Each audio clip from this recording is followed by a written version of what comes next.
India Bangladesh അതിർത്തിയിലെ നുഴഞ്ഞുകയറ്റ ശ്രമങ്ങൾ രാജ്യസുരക്ഷയ്ക്ക് വലിയ വെല്ലുവിളിയായി തുടരുകയാണ്. 2025 കണക്കുകൾ പ്രകാരം 1100-ലധികം നുഴഞ്ഞുകയറ്റ ശ്രമങ്ങൾ തടയുകയും 2500-ലധികം പേരെ BSF അറസ്റ്റ് ചെയ്യുകയും ചെയ്തു. രാജ്യത്തിന്റെ അതിർത്തികൾ കാക്കാൻ സൈന്യം ഉരുക്കുമതിൽ തീർക്കുമ്പോഴും പശ്ചിമ ബംഗാളിലെ രാഷ്ട്രീയ സാഹചര്യം ആശങ്കാജനകമാണ്. വോട്ട് ബാങ്ക് രാഷ്ട്രീയം ലക്ഷ്യമിട്ട് നിയമവിരുദ്ധ കുടിയേറ്റക്കാരെ സംരക്ഷിക്കുന്ന നിലപാടാണ് ബംഗാൾ സർക്കാർ സ്വീകരിക്കുന്നത്. രാജ്യത്തിന്റെ സുരക്ഷയേക്കാൾ രാഷ്ട്രീയ ലാഭത്തിന് മുൻഗണന നൽകുന്ന ഇത്തരം സമീപനങ്ങൾ ദേശീയ സുരക്ഷയ്ക്ക് കനത്ത ആഘാതമാണ് സൃഷ്ടിക്കുന്നത്. ഇന്ത്യയുടെ അതിർത്തികൾ ഇന്ന് കനത്ത ജാഗ്രതയിലാണ്. കഴിഞ്ഞ ഒരു വർഷത്തിനിടെ ഇന്ത്യ ബംഗ്ലാദേശ് അതിർത്തിയിലൂടെ നുഴഞ്ഞുകയറാൻ ശ്രമിച്ച 2500-ലധികം പേരെയാണ് BSF പിടികൂടിയത്.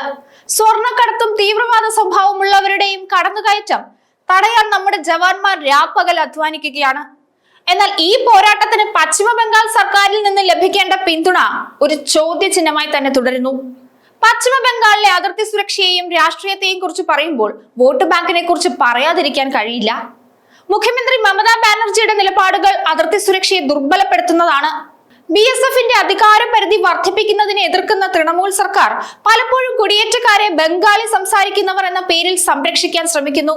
വോട്ട് ബാങ്ക് സുരക്ഷിതമാക്കാൻ നിയമവിരുദ്ധ നുഴഞ്ഞുകയറ്റക്കാരെ വോട്ടർ പട്ടികയിൽ ഉൾപ്പെടുത്തുകയും കേന്ദ്ര ഏജൻസികളുടെ പ്രവർത്തനങ്ങളെയും മമതാ സർക്കാർ തടസ്സപ്പെടുത്തുകയാണ്.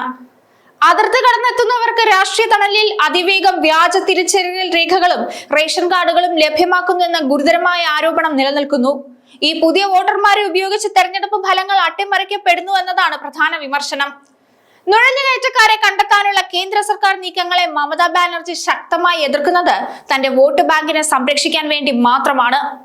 കുടിയേറ്റക്കാരെ സംരക്ഷിക്കുന്നത് വഴി ഒരു പ്രത്യേക മതവിഭാഗത്തിന്റെ വോട്ടുകൾ ഏകീകരിക്കാനാണ് തൃണമൂൽ കോൺഗ്രസിന്റെ ശ്രമം. ബംഗാളിലെ അതിർത്തി ജില്ലകളിൽ കഴിഞ്ഞ ദശകങ്ങളിൽ ഉണ്ടായ അസ്വാഭാവികമായ ജനസംഖ്യാ വർധനവ് വോട്ട് ബാങ്ക് രാഷ്ട്രീയത്തിന്റെ ഫലമാണ്. ഇത് കാലക്രമേണ ബംഗാളിന്റെ രാഷ്ട്രീയ ഭൂപടത്തെയും സംസ്കാരത്തെയും മാറ്റിമറിക്കും. നുഴഞ്ഞുകയറ്റക്കാരെ പിടികൂടാൻ BSF ശ്രമിക്കുമ്പോൾ അവരെ ഉപദ്രവിക്കുന്നു എന്നാരോപിച്ച് സംസ്ഥാന ഭരണകൂടം തടസ്സങ്ങൾ ഉണ്ടാക്കുന്നു. ഇത് വോട്ട് ബാങ്ക് രാഷ്ട്രീയത്തിന്റെ ഭാഗമായി അതിർത്തി സുരക്ഷയെ വിട്ടുവീഴ്ച ചെയ്യുന്നതിന് തുല്യമാണ്.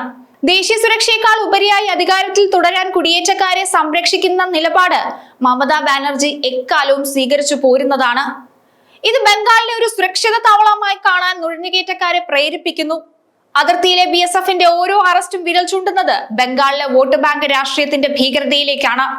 ദേശീയ സുരക്ഷയെ പണയം വെച്ച് വോട്ട് ബാങ്ക് വളർത്തുന്ന മമതാ ബാനർജിയുടെ നിലപാട് ഇന്ത്യയുടെ അഖണ്ഡതയ്ക്ക് ഭീഷണിയാണ്. ജനങ്ങളുടെ സുരക്ഷയ്ക്കും രാജ്യത്തിന്റെ ഭാവിക്കും പ്രാധാന്യം നൽകാതെ നുഴഞ്ഞുകയറ്റക്കാർക്ക് ചുവപ്പു പരവതാനി വിരിക്കുന്ന രാഷ്ട്രീയം തിരുത്തപ്പെടേണ്ട കാലം അതിക്രമിച്ചിരിക്കുന്നു. രാജ്യം കനത്ത സുരക്ഷാ ഭീഷണി നേരിടുമ്പോൾ പ്രാദേശിക രാഷ്ട്രീയ നേട്ടങ്ങൾക്കായി അതിർത്തി തുറന്നുകൊടുക്കുന്ന സമീപനം അപകടകരമാണ്. BSF ഒരു നുഴഞ്ഞുകയറ്റക്കാരനെ പോലും കടത്തിവിടില്ലെന്ന് പ്രഖ്യാപിക്കുമ്പോൾ അതിനെതിരെ ബംഗാൾ ഭരണകൂടം ചോദ്യം ചെയ്യുന്നത് മമതാ ബാനർജി അവസാനിപ്പിക്കണം. നമ്മുടെ അതിർത്തികൾ സുരക്ഷയോടുകൂടി സംരക്ഷിക്കപ്പെടേണ്ടതാണ്, അല്ലാതെ നുഴഞ്ഞുകയറ്റക്കാരെ കടത്തിവിട്ട് വോട്ട് ബാങ്ക് രാഷ്ട്രീയം കളിക്കാനുള്ളതല്ലെന്ന് മമതാ ബാനർജി മനസ്സിലാക്കണം.